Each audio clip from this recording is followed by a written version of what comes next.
faites place au jour. Cieux, tendez-vous de bleu.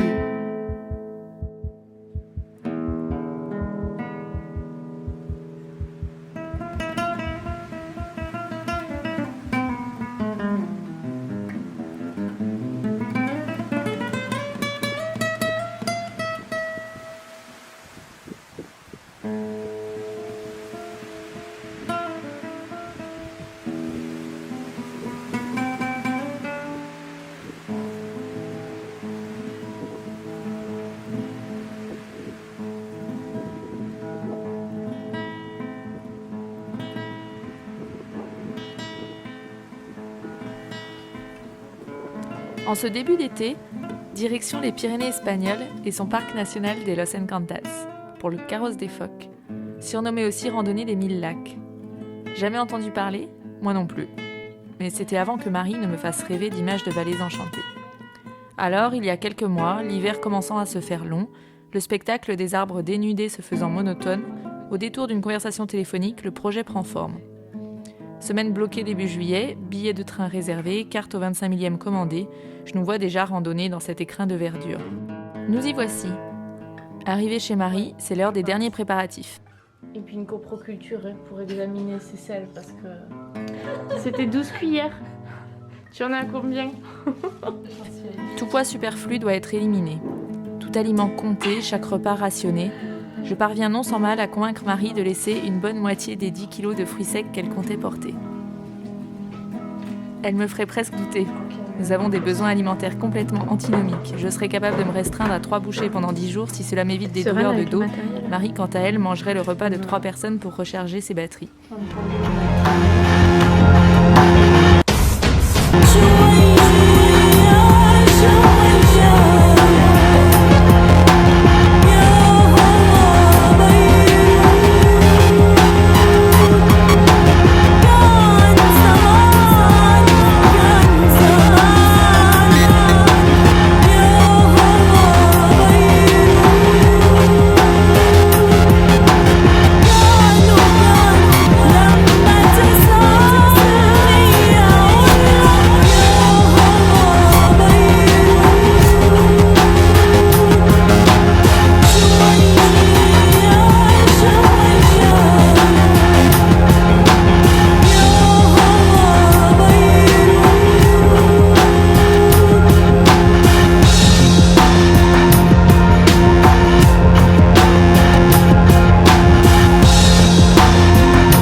Dans tous les lacs là. Voilà. On est là-dedans et on devrait être là-dedans. Ah, Putain. Bien joué les filles. demi-tour. Demi-tour. Cette légère tension qui précède le départ. Rien oublié ? Et s'il y avait trop de neige ? Alea iacta est. Les dés sont jetés, advienne que pourra. Bon, ça y est, on est au parking. J'ai déjà dû sortir mon plus bel espagnol parce qu'on avait oublié le briquet. Pratique pour manger chaud le soir. C'est ça de pas être fumeuse. Hein. Et voilà, et maintenant, on va s'attaquer à ça. Et ça promet d'être très chouette. Allez, c'est parti.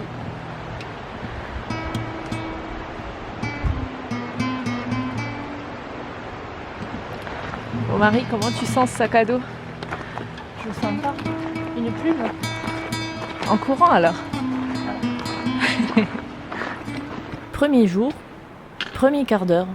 Je n'ose pas dire à Chloé que je regrette déjà d'avoir pris mon appareil photo et autant de barres céréales, et que cette tonne et demie sur mon dos est déjà décourageante.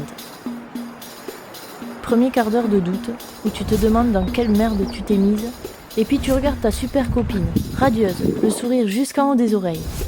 Mes épaules brûlent, mon dos tremble, mes jambes ne comprennent pas ce qui leur arrive. Et pourtant, ce premier quart d'heure était plat. Finalement, je n'avais aucune idée de ce qui nous attendait. Après les 700 premiers mètres de dénivelé gravi, la première étape est finie, le premier campement en place, les vacances sont enfin là. Petit endroit paradisiaque, enchanté si on peut dire.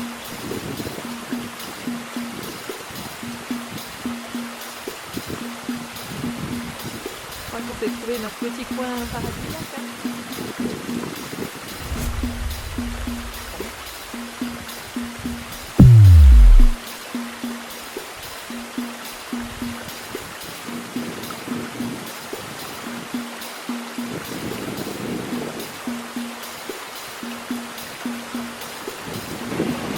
Premier passage de gué.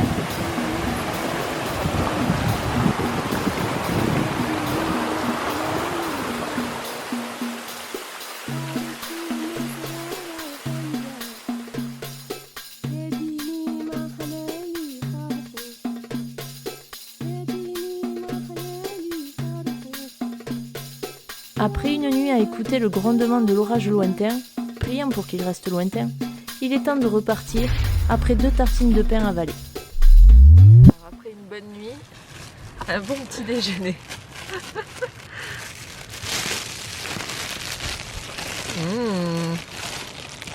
Une tartine, Marie?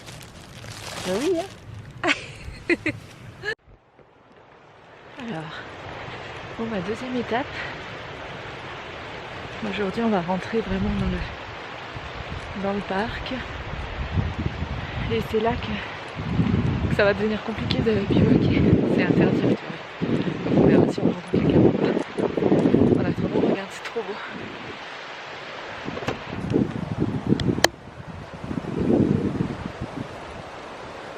On va monter dans un petit col qui est par là, à peu près. Les premières difficultés ne tardent pas à arriver.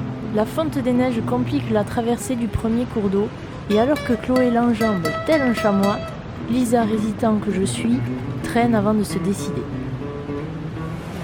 Alors, première traversée de gué, on va voir comment Marie s'en sort. Elle a pas l'air sereine. Voilà, elle contourne l'obstacle même.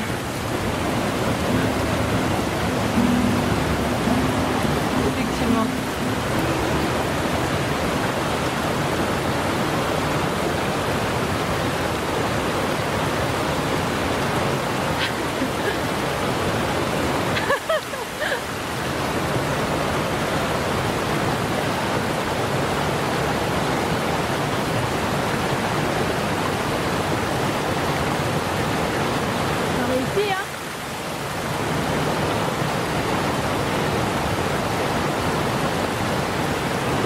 Ici c'est mieux.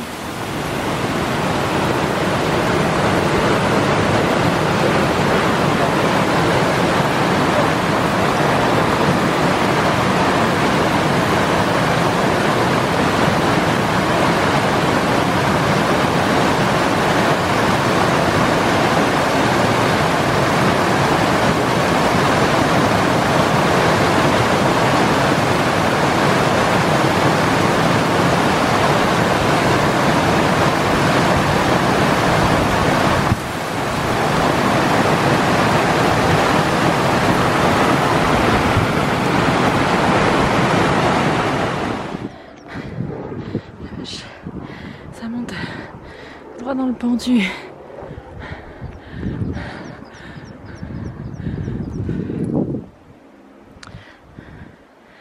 On perd pas de temps.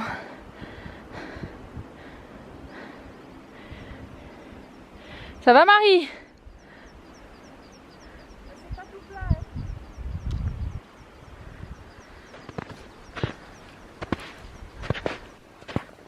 Et déjà un évé. On est joueuse et on décide de ne pas perdre de temps et de laisser les crampons au fond du sac.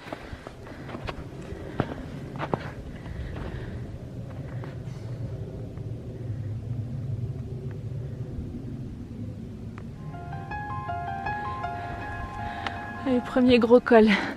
Il est mérité celui-là, j'ai envie de te dire.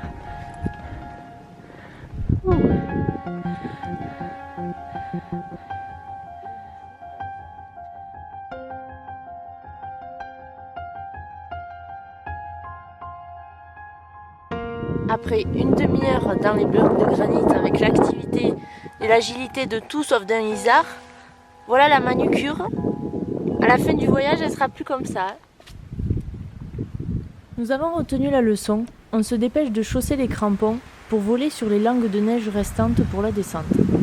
Nous apercevons rapidement le tout premier lac, le premier d'une longue série, dans une région surnommée la région des 500 lacs, ou peut-être des 1000 lacs.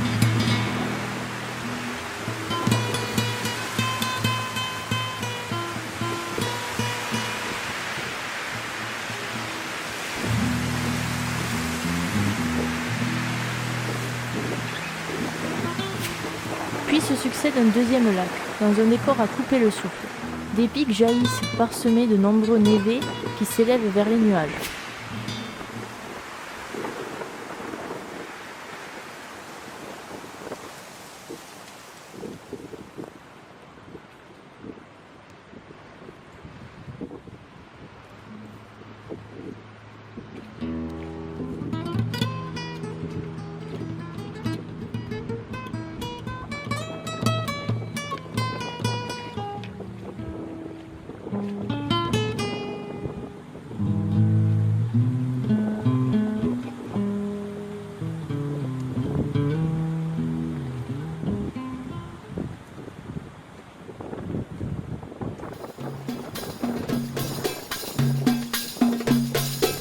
زرنا الحب الصارم أيام السهر عالطريق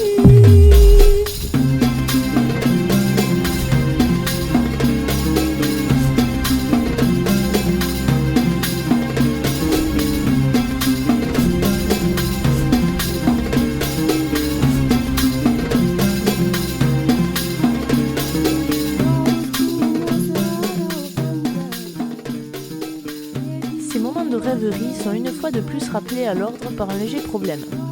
Traverser un cours d'eau dont les passages sont sous les eaux, les cailloux pleins de vases.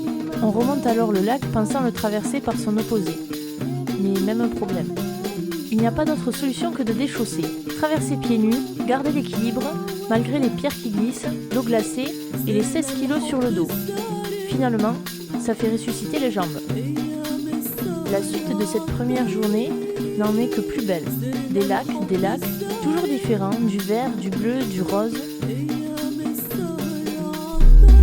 Belle pied, épisode 2. Le passage pour traverser le parc.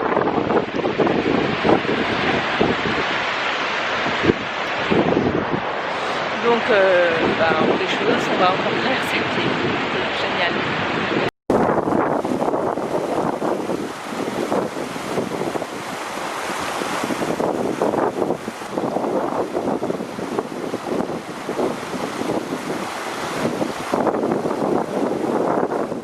Bon, avec Marie, on a décidé de pas aller jusqu'au col.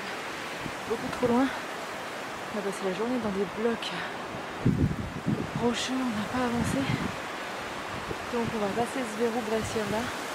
Et après, on cherchera un coin pour dormir. Marie commence à fatiguer sérieusement, je ne dis rien, mais de mon côté, je culpabilise de ne pas avoir anticipé la présence de neige et surtout de ne pas avoir prévu d'étapes moins exigeantes.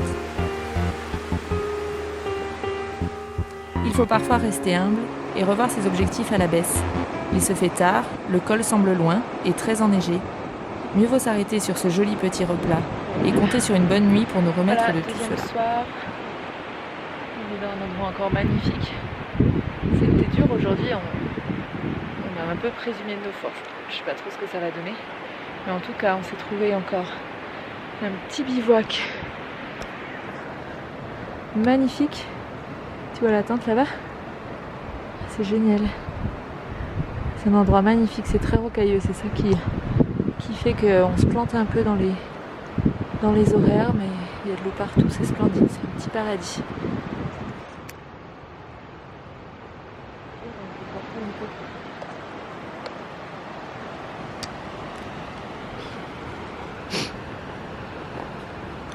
Allez, mardi matin, c'est reparti. Chloé, tes premières impressions sur ce début de voyage? Alors, un parcours très exigeant, avec des gros rochers, Alors c'est un peu dur, on a mal aux cuisses. Et il faut repartir dans la même chose qu'hier. Donc du bloc, du névé en crampon, du bloc et probablement des gués à traverser.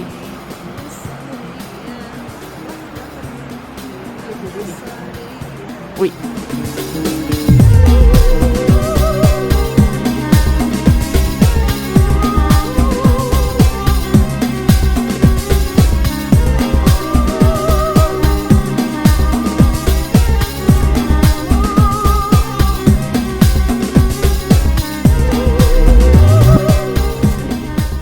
Là, le col.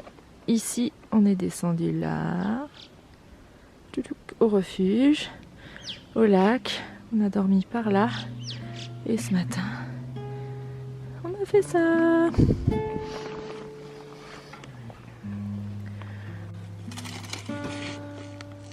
Je sors mes talons. Les escarpins. Et pour aller avec le vernis, il faut ça.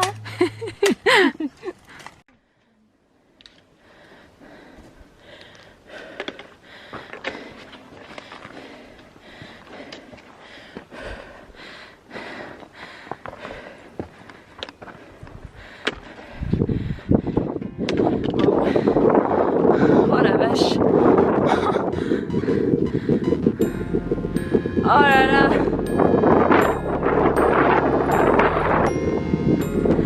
Waouh.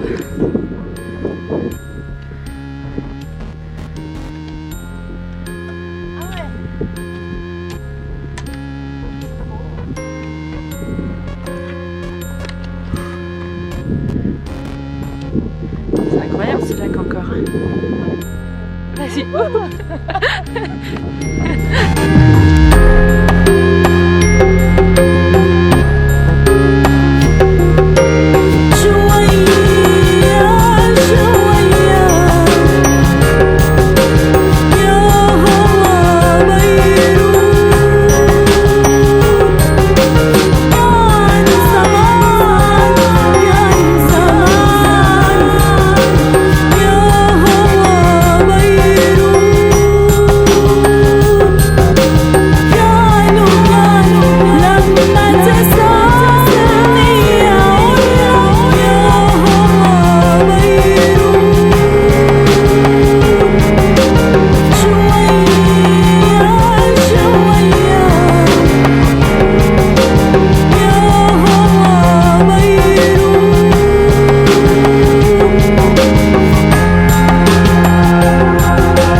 Passer le col là, descendre dans le névé, passer au-dessus de la cascade, descendre ici, le long du torrent. Cette journée est loin d'être finie. De nombreux kilomètres sont parcourus ce jour-là. Par moments, la fatigue, la faim et la douleur physique me font oublier d'ouvrir grand les yeux pour profiter. Entre les myrtilles et les rhododendrons, ça va mieux sur un vrai chemin.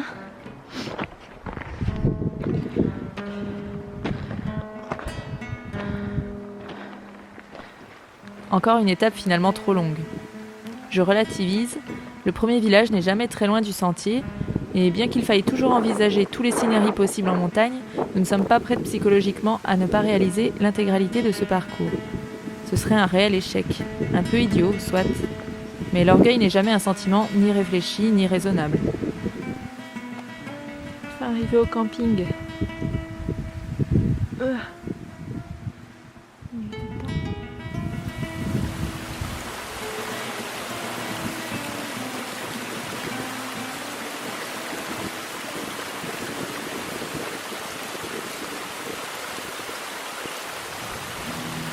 Je profite des dernières lueurs pour photographier quelques anémones pulsatiles.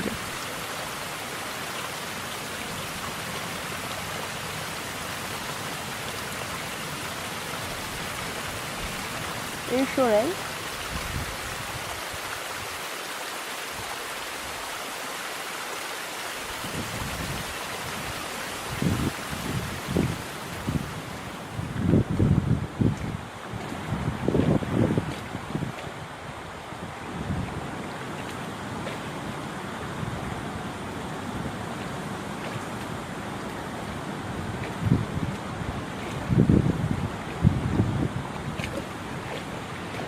bivouac du soir. Alors c'est... Comme on le voit, c'est vraiment superbe. Alors le problème, c'est qu'il y a une tonne de moustiques. On va pas voir, mais si j'attends 30 secondes... Ah! Alors, on va pas tarder à se mettre sous la tente. Mais bon, fallait quand même que je filme le lac qui est super beau. Avec le soleil qui décline dedans. Et s'il y a des trucs qui passent devant l'objectif, c'est des sticks. Ah, mais on s'est fait bouffer. On s'est fait bouffer. Je pense qu'on va passer la nuit à se gratter. Allez, ciao, bonne nuit. Alors, à l'abri des moustiques, on va pouvoir s'installer tranquille. Là, on est en train de faire des belles photos. Souvenirs. Hop, le duvet.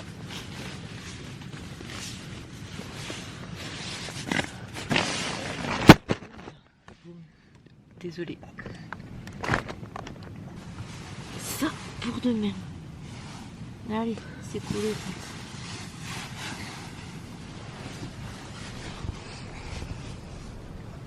Regarde ton installation.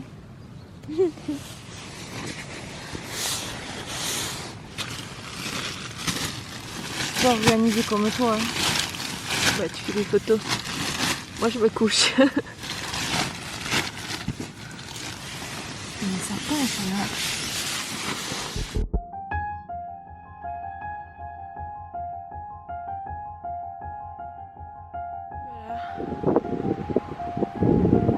C'est le réveil.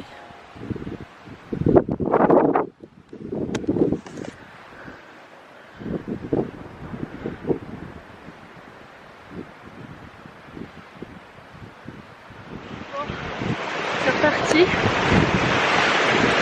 C'est reparti. Ça caille ce matin. Il fait super froid. Mais bon, ça va être cool. Il fait beau.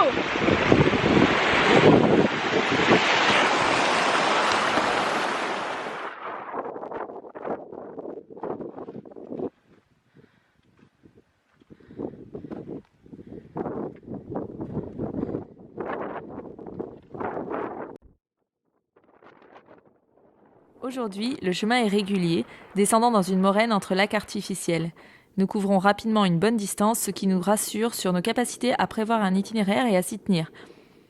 Peu avant le col, nous surprenons un chamois. Un isard, me reprendrait Marie de son joli accent chantant. Un isard et pas un chamois. Un loup? Un chamois. Un isard. Un chamois. Un isard. Un chamois.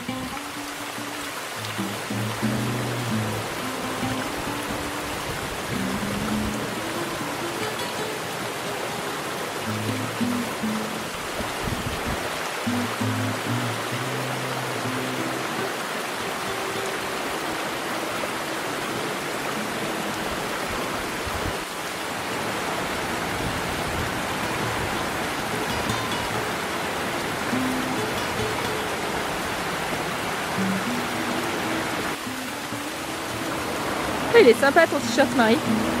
J'aime bien. Mais c'est avec des fleurs quand même.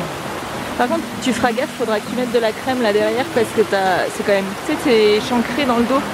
Ah. Du coup, Mais avec le sac. avec le sac. Ah non, regarde. Tu l'as mis à l'envers, banane. Ah,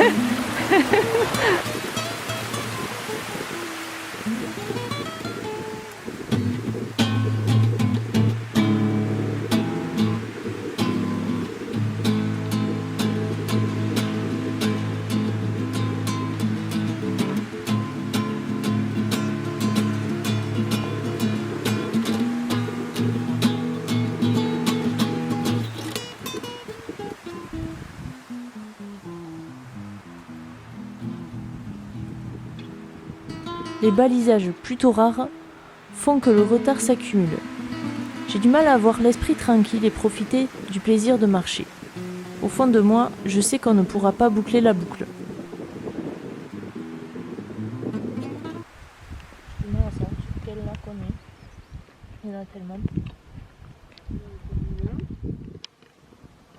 On a passé le col de Delis, le promenade avec le barrage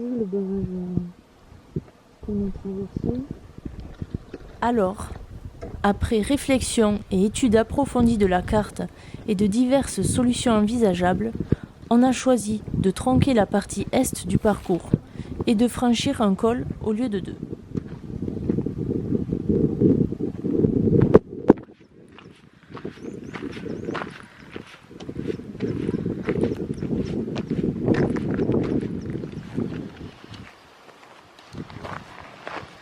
Petit refuge de Colomina. Pause déjeuner. Avec ça, on peut passer 3 cols. Ouais.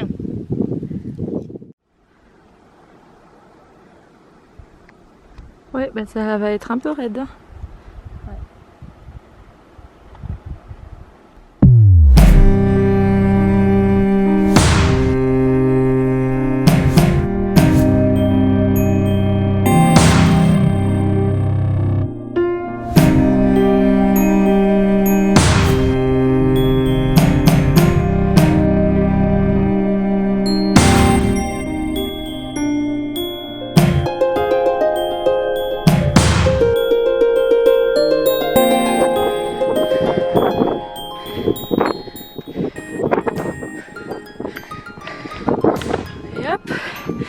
Deuxième col de la journée.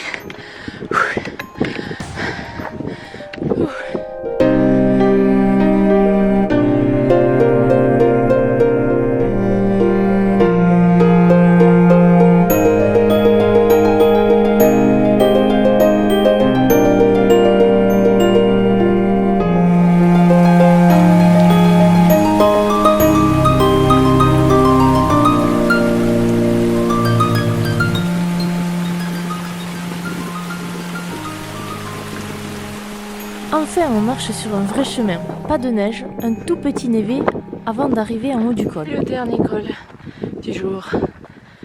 Pas étonnant, on était plein sud, ce qui voulait dire que la suite des aventures était plein nord.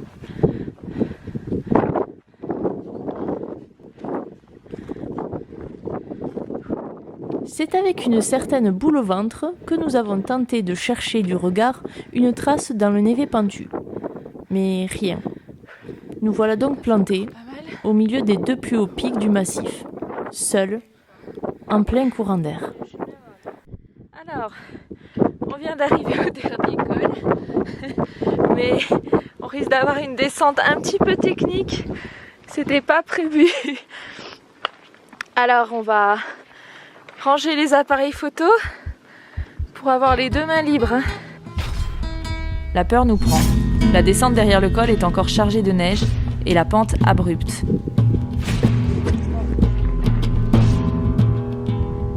Bon, première étape.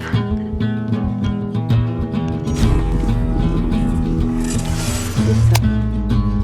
Il y en a qui sont en crête et puis il y en a qui se font chier et qui mettent des crampons en rando.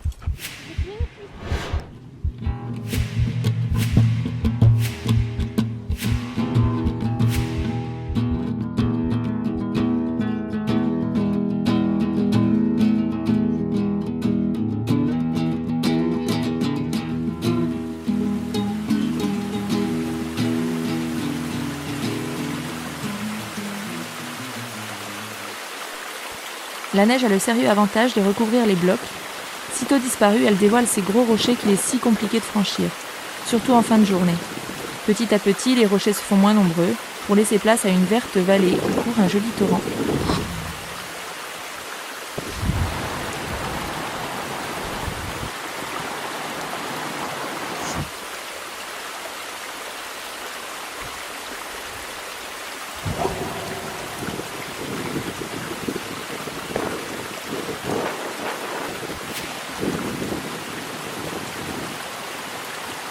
On commence à être vidé des péripéties de la journée.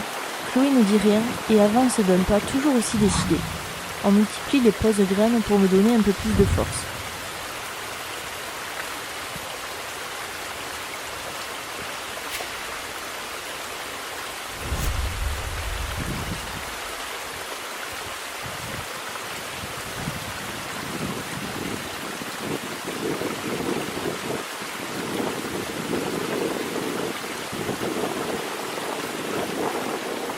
Ça tourne.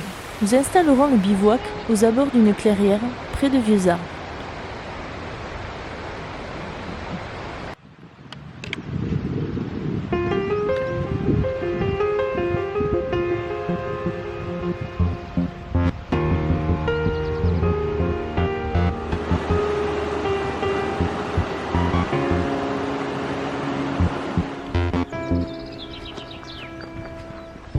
Les Encantats veillent sur nous. Pour commencer cette nouvelle journée, c'est un immense lac aux eaux foncées qui nous attend.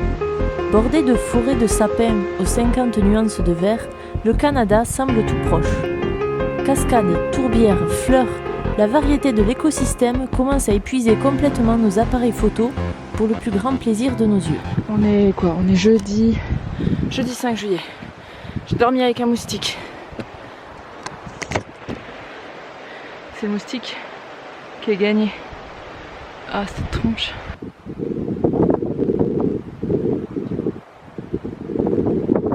On va dans la pluie.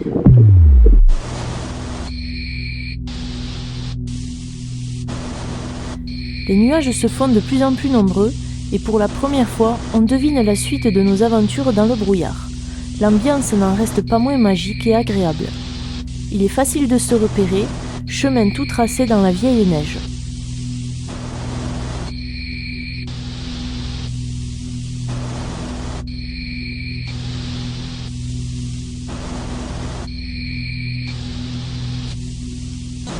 Le soir, proche du refuge Saboredo, le brouillard enveloppe la tente d'un épais manteau humide.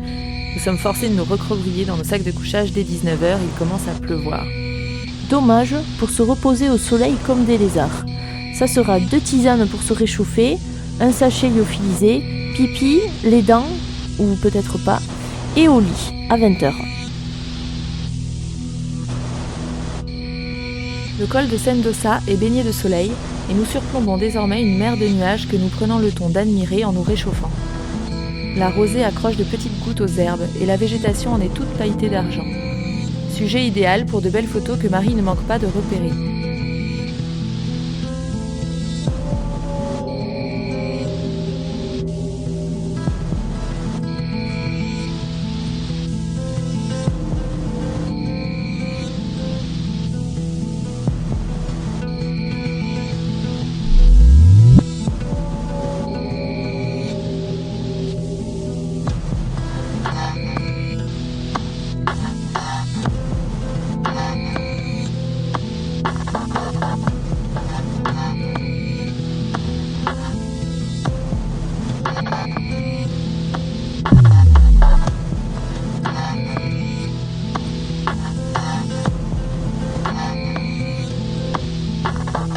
Nous rejoignons le refuge de Colomers où nous prenons le temps de commander un repas complet, ce qui nous permet de recharger les batteries des appareils photo et les nôtres.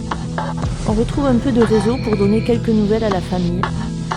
Et il paraît même que la France est en demi-finale du foot.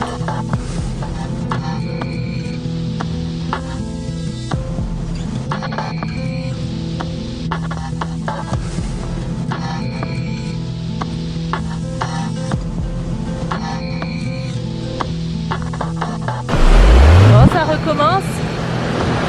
Il n'y a aucun passage pour passer à Gué. Le chemin est de l'autre côté. On va devoir déchausser, je crois. On déchausse et on rechausse pour traverser toute cette eau.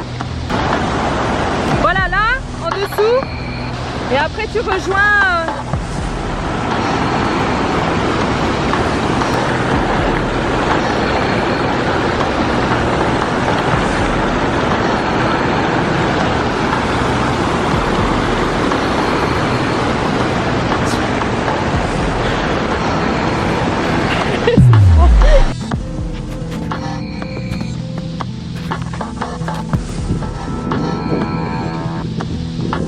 Le ventre bien plus plein que d'habitude, on repart en pleine forme pour cette avant-dernière journée. La carte est dans le sac, balisage, panneaux, touristes, on avance sans vraiment se poser de questions. Chloé filme cet endroit assez hors du commun. Des lacs à en perdre la tête, des petits, des moyens, des plus grands, des cours d'eau qui serpentent.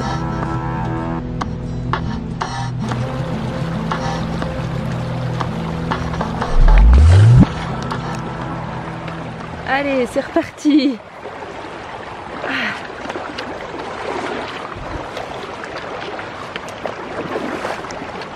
Je vais trop vite.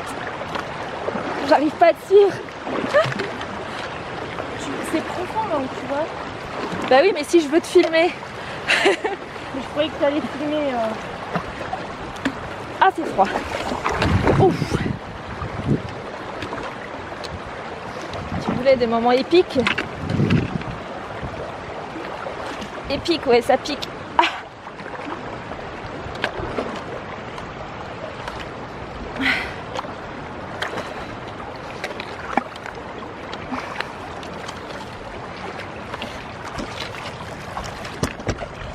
Oh, c'est froid. Ah.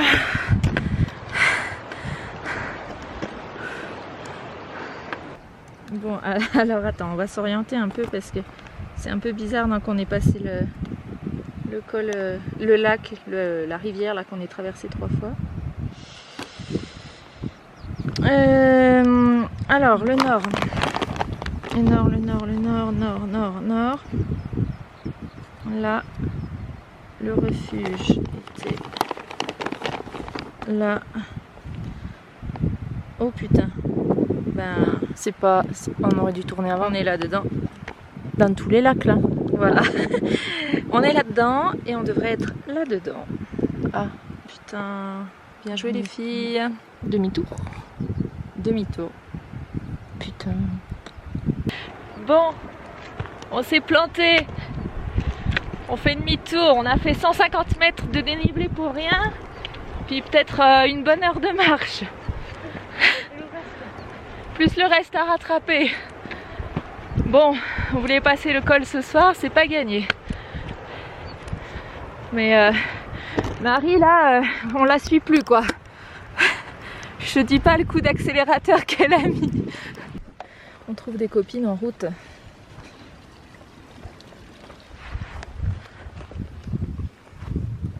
Salut beauté. Je vois pas du tout ce que je fais. Elle est pas décidée à bouger. Non. Prends-la de face, tu n'auras pas le soleil. Ah oui, je cherchais. Non, heureusement que j'ai une photographe avec moi. Salut. Elle a la trouille, la pauvre. On avait dit un grand pas. J'ai cassé le pont. Et je passe où moi maintenant? Et bien sur le caillou.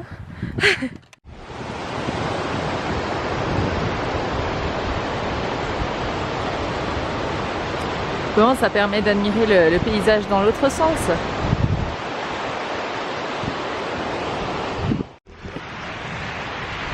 Ça y est, on a retrouvé le bon chemin. Les traces de GR. On a dû faire 1h30 en trop. Et maintenant, on va aller dans le col qui est là-bas. Et nous, on était partis dans cette vallée-là. Tout faux. Allez, mais c'est ça qui est rigolo. C'est ça qui est cool.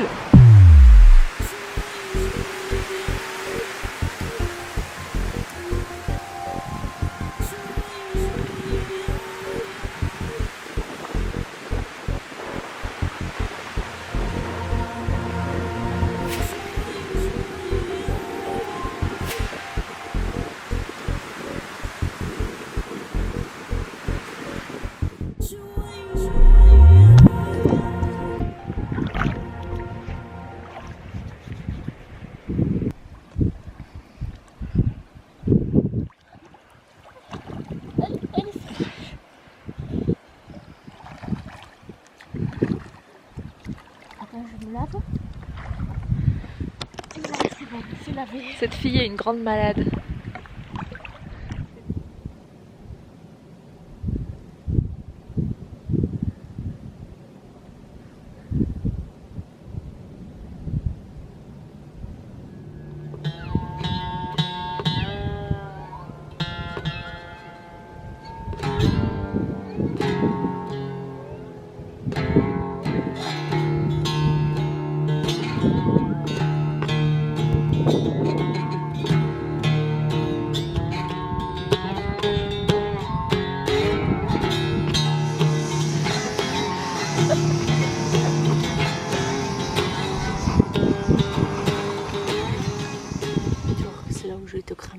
tu vas me brûler, oui. Merci. Et voilà. Tiens, on trinque.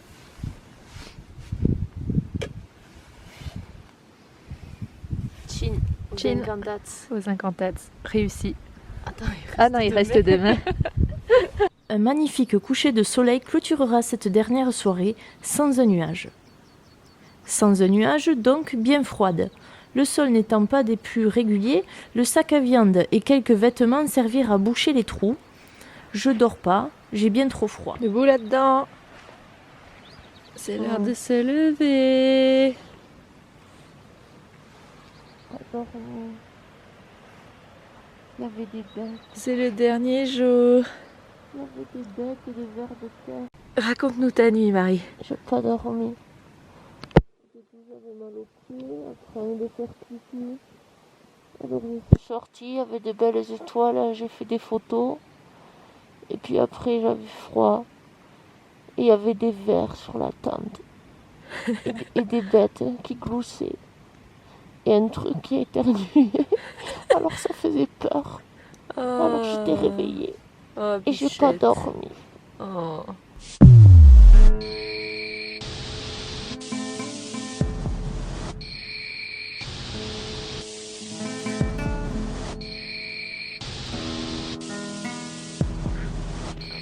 Le trek en binôme est un plaisir bien différent. Il faut y faire preuve d'une grande adaptabilité. Les décisions doivent désormais se prendre à deux, en réussissant à harmoniser le rythme de chacune. Chacune se doit d'être à l'écoute de l'autre, tout en étant attentive à ce qui ne sera pas dit. Un savoureux mélange de confiance réciproque, de bienveillance et d'honnêteté sur ses propres capacités. Savoir dire « je fatigue », savoir abréger une étape lorsque la journée se termine. Une semaine loin de tout, en présence permanente d'une personne chère ne fait pas que forger une amitié, elle l'ancre durablement. De ces souvenirs qui restent. Merci à toi Chloé de m'avoir fait découvrir l'expérience de l'autonomie, le goût de l'effort long, la clé du positivisme et la joie d'être là, tout simplement. Alors cette petite bière, Ça calme. Après 6 jours de marche, ça calme.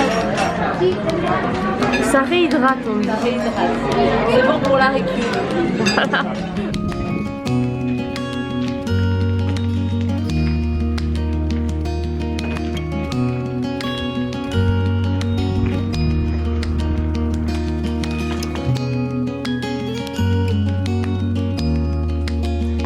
Elle est où? Je sais pas.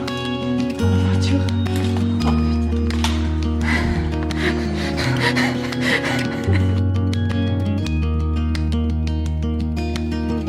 Allez, montre. Ah, allez. Attends, ça met pas au point. Attends. Ah, il arrive pas à mettre au point. J'étais de baptême à la base et j'ai pas eu le temps de mettre un coup de dissolvant en parc.